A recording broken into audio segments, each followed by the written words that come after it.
Le secret de Maître Cornille. Les lettres de mon moulin d'Alphonse Daudet. Français Mamae, un vieux joueur de fifre qui vient de temps en temps faire la veillée chez moi en buvant du vin cuit, m'a raconté l'autre soir un petit drame de village dont mon moulin a été témoin il y a quelque 20 ans. Le récit du bonhomme m'a touché, et je vais essayer de vous le redire tel que je l'ai entendu. Imaginez-vous pour un moment, cher lecteur, que vous êtes assis devant un pot de vin tout parfumé et que c'est un vieux joueur de fifre qui vous parle. Notre pays, mon beau monsieur, n'a pas toujours été un endroit mort et sans renom comme il est aujourd'hui. Autre-temps, il s'y faisait un grand commerce de meunerie, et 10 lieues à la ronde, les gens des mâts nous apportaient le blé à moudre. Tout autour du village, les collines étaient couvertes de moulins à vent. De droite et de gauche, on ne voyait que des ailes qui viraient au mistral par-dessus les pins, des ribambelles de petits ânes chargés de sacs, montant et dévalant le long des chemins. Et toute la semaine, c'était plaisir d'entendre sur la hauteur le bruit des fouets, le craquement de la toile et le dia-hu des aides-meuniers. Le dimanche, nous allions au moulin par bande. Là-haut, les meuniers payaient le muscat. Les meunières étaient belles comme des reines, avec leurs fichus de dentelle et leurs croix d'or. Moi, j'apportais mon fifre, et jusqu'à la noire nuit, on dansait des farandoles. Ces moulins-là, voyez-vous, faisaient la joie et la richesse de notre pays. Malheureusement, des Français de Paris eurent l'idée d'établir une minoterie à vapeur sur la route de Tarascon. Tout beau, tout nouveau, les gens prirent l'habitude d'envoyer leur blé aux minotiers, et les pauvres moulins à vent restèrent sans ouvrage. Pendant quelque temps, ils essayèrent de lutter, mais la vapeur fut la plus forte, et l'un après l'autre, ils furent tous obligés de fermer. On ne vit plus venir les petits ânes. Les belles meunières vendirent leurs croix d'or. Plus de muscat, plus de farandole. Le mistral avait beau souffler, les ailes restaient immobiles.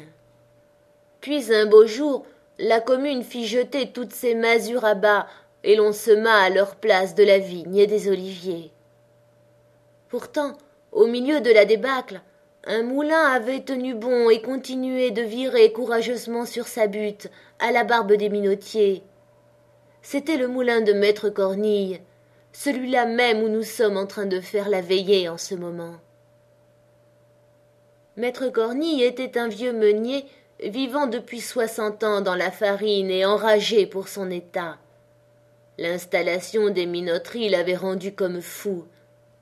Pendant 8 jours, on le vit courir par le village, ameutant le monde autour de lui, et criant de toutes ses forces qu'on voulait empoisonner la Provence avec la farine des minotiers. « N'allez pas là-bas !» disait-il. « Ces brigands-là, pour faire le pain, se servent de la vapeur qui est une invention du diable, tandis que moi, je travaille avec le Mistral et la Tramontane, qui sont la respiration du bon Dieu. » Et il trouvait comme cela une foule de belles paroles à la louange des moulins à vent, mais personne ne les écoutait.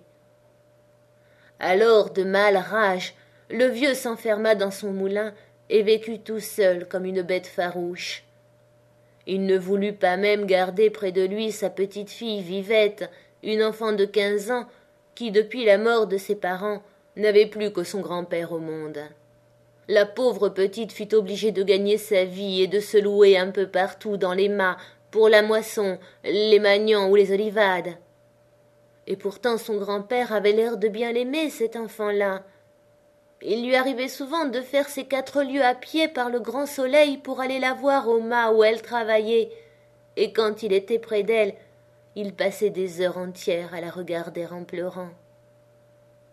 Dans le pays, on pensait que le vieux meunier, en renvoyant Vivette, avait agi par avarice, et cela ne lui faisait pas honneur de laisser sa petite fille ainsi traîner d'une ferme à l'autre, exposée aux brutalités des bails et à toutes les misères des jeunesses en condition.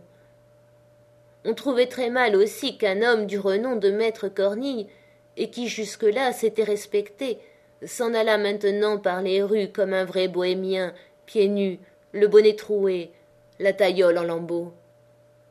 Le fait est que le dimanche, lorsque nous le voyions entrer à la messe, nous avions honte pour lui, nous autres les vieux, et Cornille le sentait si bien qu'il n'osait plus venir s'asseoir sur le banc d'œuvre. Toujours il restait au fond de l'église, près du bénitier, avec les pauvres. Dans la vie de maître Cornille, il y avait quelque chose qui n'était pas clair. Depuis longtemps, personne au village ne lui portait plus de blé, et pourtant, les ailes de son moulin allaient toujours leur train comme devant.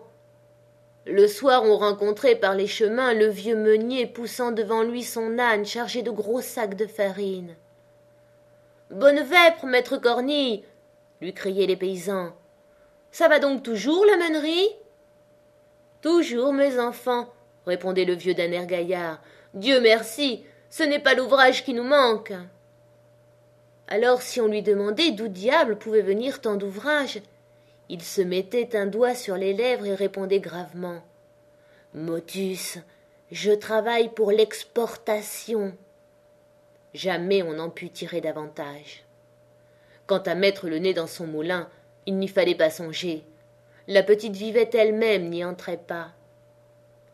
Lorsqu'on passait devant, on voyait la porte toujours fermée, les grosses ailes toujours en mouvement, le vieil âne broutant le gazon de la plate-forme et un grand chat maigre qui prenait le soleil sur le rebord de la fenêtre et vous regardait d'un air méchant. Tout cela sentait le mystère et faisait beaucoup jaser le monde. Chacun expliquait de sa façon le secret de maître Cornille, mais le bruit général était qu'il y avait dans ce moulin-là encore plus de sacs d'écus que de sacs de farine. À la longue, pourtant, tout se découvrit. Voici comment. En faisant danser la jeunesse avec mon fifre, je m'aperçus un beau jour que l'aîné de mes garçons et la petite Vivette s'étaient rendus amoureux l'un de l'autre. Au fond, je n'en fus pas fâché, parce qu'après tout, le nom de Cornille était un honneur chez nous, et puis ce joli petit passereau de Vivette m'aurait fait plaisir à voir trotter dans ma maison.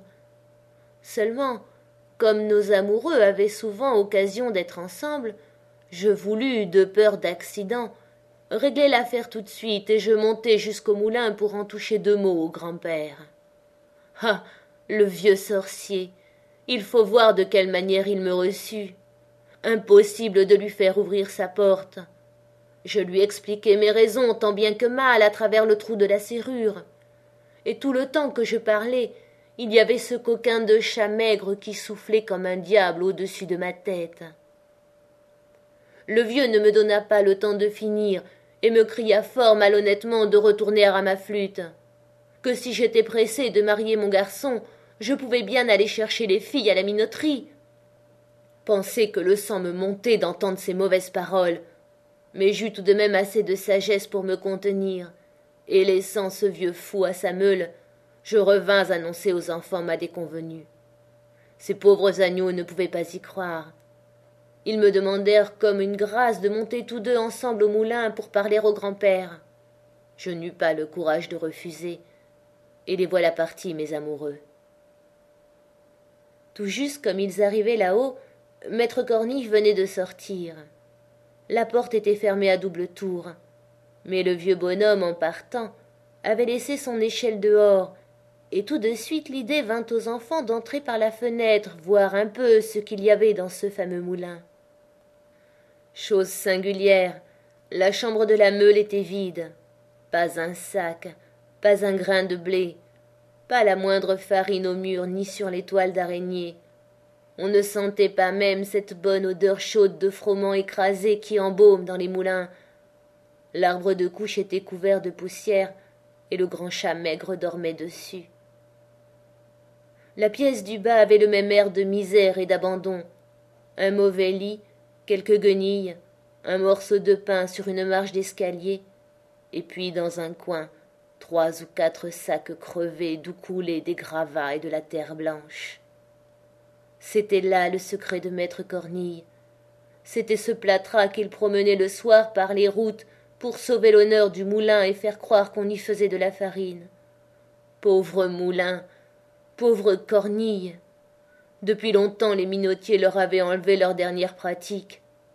Les ailes viraient toujours, mais la meule tournait à vide. Les enfants revinrent tout en larmes me conter ce qu'ils avaient vu. J'eus le cœur crevé de les entendre. Sans perdre une minute, je courus chez les voisins. Je leur dis la chose en 2 mots, et nous convînmes qu'il fallait sur l'heure porter au moulin Cornille tout ce qu'il y avait de froment dans les maisons. Sitôt dit, sitôt fait, tout le village se met en route, et nous arrivons là-haut avec une procession d'ânes chargés de blé, du vrai blé celui-là. Le moulin était grand ouvert. Devant la porte, maître Cornille, assis sur un sac de plâtre, pleurait, la tête dans ses mains. Il venait de s'apercevoir en rentrant que pendant son absence on avait pénétré chez lui et surpris son triste secret. « Pauvre de moi, disait-il, maintenant je n'ai plus qu'à mourir. Le moulin est déshonoré. » Et il sanglotait à fendre l'âme, appelant son moulin par toutes sortes de noms, lui parlant comme à une personne véritable. À ce moment, les ânes arrivent sur la plate-forme, et nous nous mettons tous à crier bien fort comme au beau temps des meuniers. « Ohé, du moulin! Ohé, maître Cornille !» Et voilà les sacs qui s'entassent devant la porte et le beau grain roux qui se répand par terre de tous côtés. Maître Cornille ouvrait de grands yeux. Il avait pris du blé dans le creux de sa vieille main et il disait, riant et pleurant à la fois, « C'est du blé, Seigneur Dieu, du bon blé! Laissez-moi que je le regarde !» Puis se tournant vers nous, « Ah, je savais bien que vous me reviendrez. Tous ces minotiers sont des voleurs. » Nous voulions l'emporter en triomphe au village. « Non, non, mes enfants, il faut avant tout que j'aille donner à manger à mon moulin. Pensez donc, il y a si longtemps qu'il ne s'est rien mis sous la dent. » Et nous avions tous les larmes dans les yeux de voir le pauvre vieux se démener de droite et de gauche, éventrant les sacs, surveillant la meule, tandis que le grain s'écrasait et que la fine poussière de froment s'envolait au plafond. C'est une justice à nous rendre. À partir de ce jour-là, jamais nous ne laissâmes le vieux meunier manquer d'ouvrage. Puis un matin, maître Cornille mourut, et les ailes de notre dernier moulin cessèrent de virer, pour toujours cette fois. Cornille mort, personne ne prit sa suite. Que voulez-vous, monsieur? Tout a une fin en ce monde, et il faut croire que le temps des moulins à vent était passé, comme celui des coches sur le Rhône, des parlements et des jaquettes à grandes fleurs.